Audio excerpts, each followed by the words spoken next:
Hello and welcome to Communicore Weekly. I'm George. And I'm Jeff, and I'm also a Yankee Doodle Dandy. It's time for Disney History.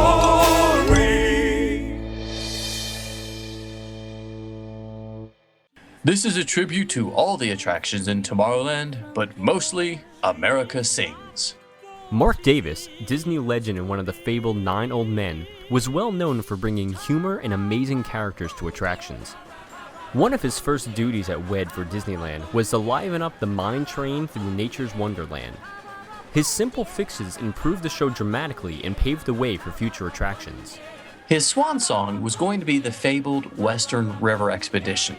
And after the project was canceled and Pirates was added to Florida, Mark turned his attention to a replacement show for the Carousel of Progress building when that show moved to Florida as well.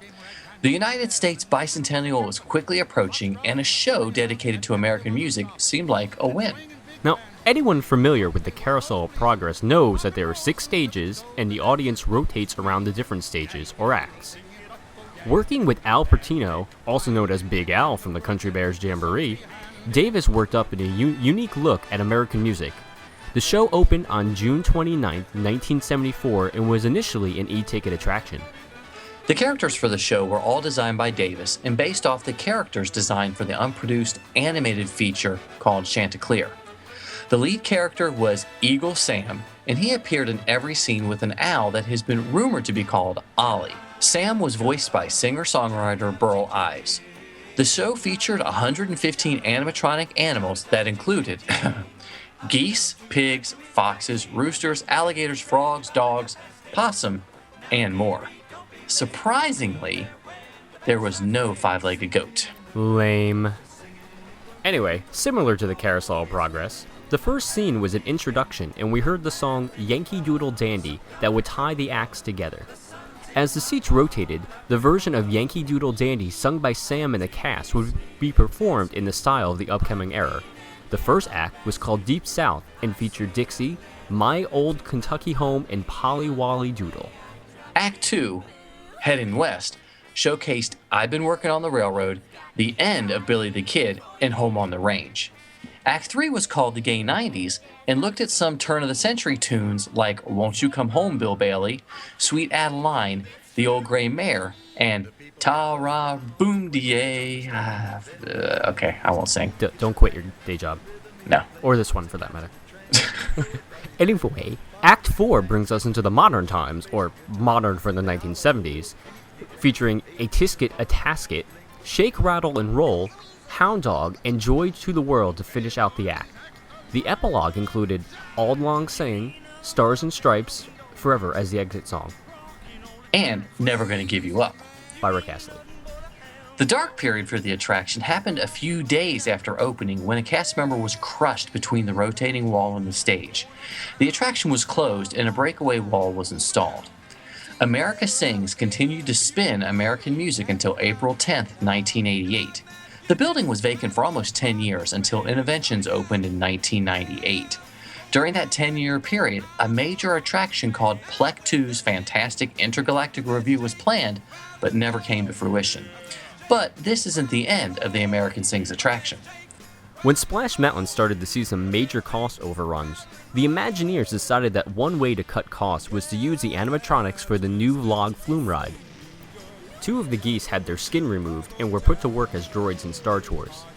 The rest of the figures are still at work though, just on the other side of the park at Splash Mountain. He's a nerd, he's a geek, but we all like to hear him speak. So listen up to the words from his speech. It's George's Book of the Week. America on Parade ran from June 1975 to September 1976 at Walt Disney World and Disneyland. Bob Janney, entertainment head, led a group of Disney designers to create special floats and costumes, the characters with the really big heads, to celebrate America's bicentennial. The book, Disney's America on Parade, is part history book, and it's part, let's look at the creation of the floats and characters. The introduction to the book, 6 full pages, is the only section that actually discusses the parade. The rest of the book is written as a primer for anyone looking for more information about the first 200 years of America's history. I would hazard a guess that it's geared towards the 6th through 8th grade history students, so it's perfect for Jeff. Seriously, this is a history text more than anything else.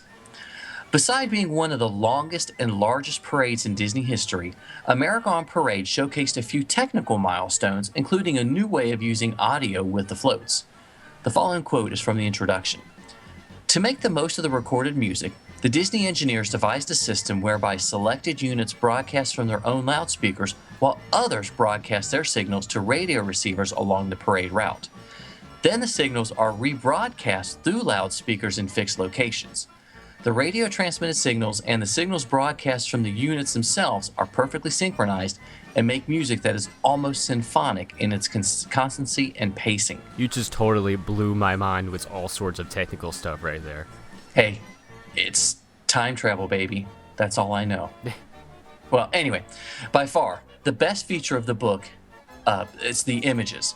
Concept art, maquettes, and in-park photos appear on almost every page.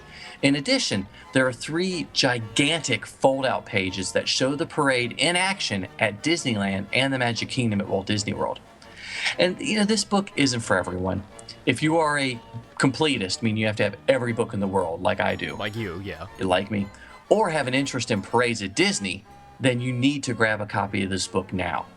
Even though the text about the parade is short, the images of the parade vehicles, the floats, and the characters are amazing.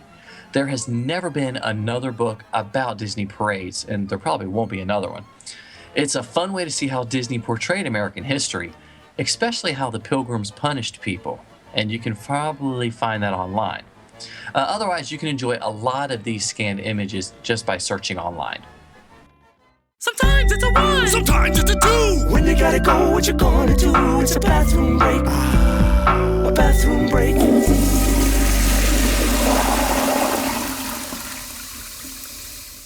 Sometimes, patriots have to take a bathroom break too. That's why we're spotlighting the bathrooms at the American Adventure at Epcot. Located around the corner from the Liberty Inn restaurant, these amazing bathrooms are a great way to show your patriotism and to use American-made quilted northern bath tissue, who also happen to sponsor the restrooms. So the next time you've had too many drinks around the world, be sure to stop off here before taking in the show. Oh, and before we end the segment, on the right-hand side of the pavilion is Heritage Manor Gifts, and an interesting fact, it's where you can also purchase historically accurate toilet paper. Watch out, they chafe. Sometimes you might see it, sometimes you don't. Hey, look, what's that? It's a 5-legged goat. Have you ever wondered why the American Adventure looms over the World Showcase Lagoon, despite being only 2 stories tall? Just like on Main Street USA, it's Disney's clever use of forced perspective. The American Adventure portrays a colonial building, which in those days stood no taller than 2 stories. An actual reproduction of a building from that time period would be too small to be seen from across the World Showcase Lagoon. So, Imagineers use inverted forced perspective to make a 5-story tall building look like a 2-story structure. A great way to see this for yourself is to stand by the door to the gift shop and see how tall it is in comparison to regular doors. The doorway is actually 12 feet high in comparison to a normal 8 feet. Thanks so much for doing your patriotic duty and watching Communicore Weekly. Show us your patriotic pride and leave us a comment and rate us on iTunes. Wow, that was pretty good. I've got nothing for this one, but just email us at communicoreweekly@gmail.com because that's the American thing to do. You can also like us on Facebook at facebook.com/Communicore Weekly and leave us some sort of patriotic post. That would be cool. Oh, that was pretty good as well. That's true. You could follow us, but not tread on us, on Twitter at ImagineErding and at Jeff Heimbuck. That was very clever. I gotta give you that one. I try. Well, I'm George. And I'm Jeff. And we're from MiceChat with Golden Dreams. Thanks so much for watching. We'll see you next week on Communicore Weekly.